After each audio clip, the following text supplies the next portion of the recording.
Hello students, welcome back to the class, and today we're gonna solve exercise 3.1 and we'll attempt all the questions.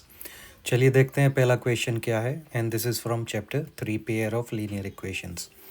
Question 1 में बोल रहा है form the pair of linear equations and solution graphically, right? So we have been given a problem. हमें इससे pair of linear equations बनाने हैं और इसे पेयर ऑफ लीनियर इक्वेशंस को ग्राफिकली हम सॉल्व करेंगे. तो पहला स्टेटमेंट क्या है? 10 students of class 10 took part in maths quiz. If the number of girls, this is second statement, is 4 more than the number of boys, find the number of boys and girls who took part in the quiz. तो हमें क्या पता लगाना है कि find the number of boys and girls. तो हम answer में क्या एज्यूम कर लेते हैं? Let's assume number of boys are x and number of girls are y, right?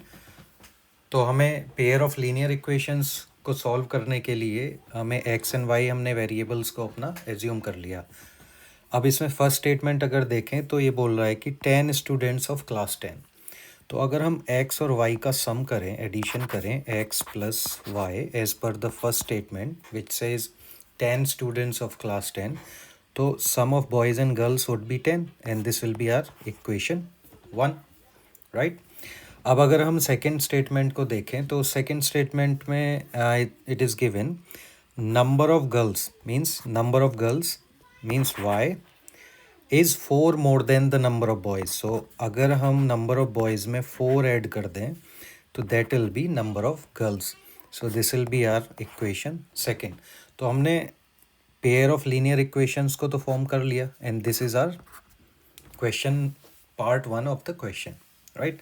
अब हम इन्हें ग्राफिकली सॉल्व कैसे करेंगे? तो ग्राफिकली सॉल्व करने के लिए you know we can write equation 1 as y equals 10 minus x, राइट? और सेकेंड इक्वेशन को हम कैसे लिख सकते हैं? ये जो हमारी सेकेंड इक्वेशन है इधर वो सेम ही रहेगी, y इक्वल्स एक्स प्लस 4. तो अब हमें इसमें क्या करना है? हमें x और x की वाइज वैल्यूज़ को प्लॉट करना है और y की वैल्यूज़ को देखना है कि कितना कैलकुलेट होकर आएगी. तो अगर हम इसमें लेट्स एज्यूम x की वैल्यू को हम सबसे पहले प्लॉट करते हैं, लेट्स से 5. तो y की वैल्यू कितनी आएगी? 5, राइट? एंड इसके बाद अगर हम इसमें x की वैल्यू को if we plot 4, let's say we plot 4 here, तो y की वैल्यू कितनी होगी? 6. और किसी भी लाइन को ड्रॉ करने के लिए हमें एटलीस्ट 2 पॉइंट तो चाहिए ही चाहिए, तो वो 2 पॉइंट हमने यहाँ कैलकुलेट कर लिए. अब सेकंड इक्वेशन को हम अगर इसी तरह से सॉल्व करें,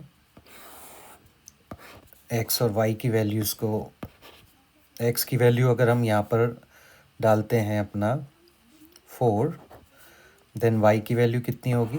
8, राइट? और अगर हम x की वैल्यू को यहाँ पर 2 डालते हैं, इसमें 2, तो y की वैल्यू कितनी होगी? 6, राइट?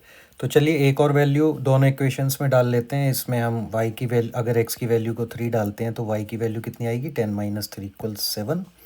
और अगर यहाँ पर हम x की वैल्यू को 3 प्लॉट करते हैं तो y की वैल्यू भी होगी 7. तो even without plotting them graphically, we can see the answer is 3, 7 because this is where these two lines going to intersect.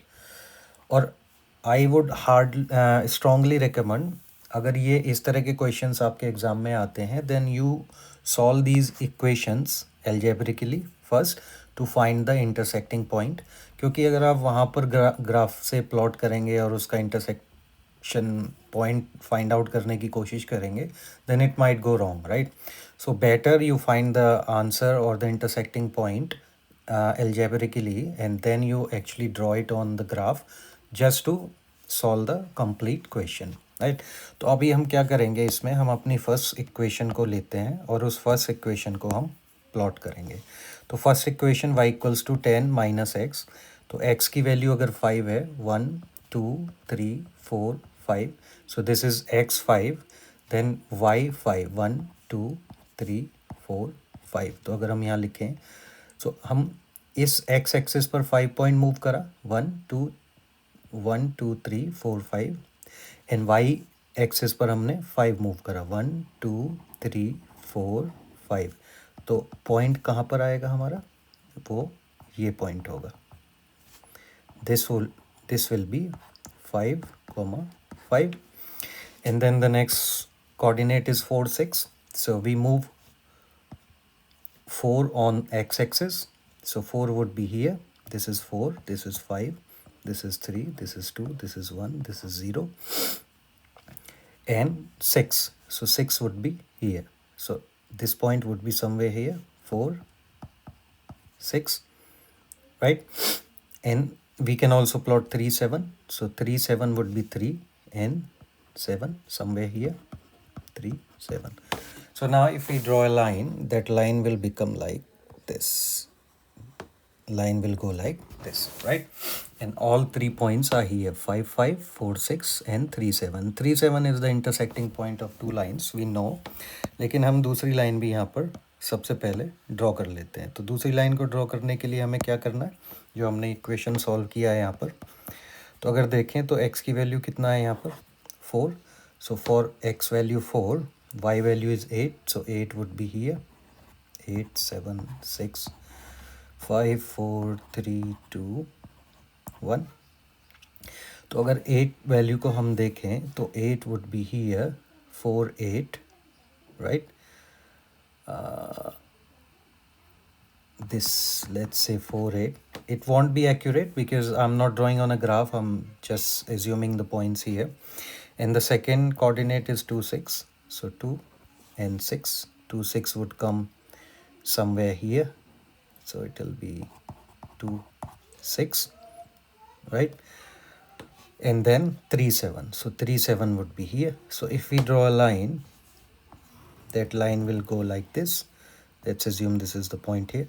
So this is your intersecting point 3 7, which is appearing on both lines, and then these lines are intersecting on 3 7. So 3 7 is the solution.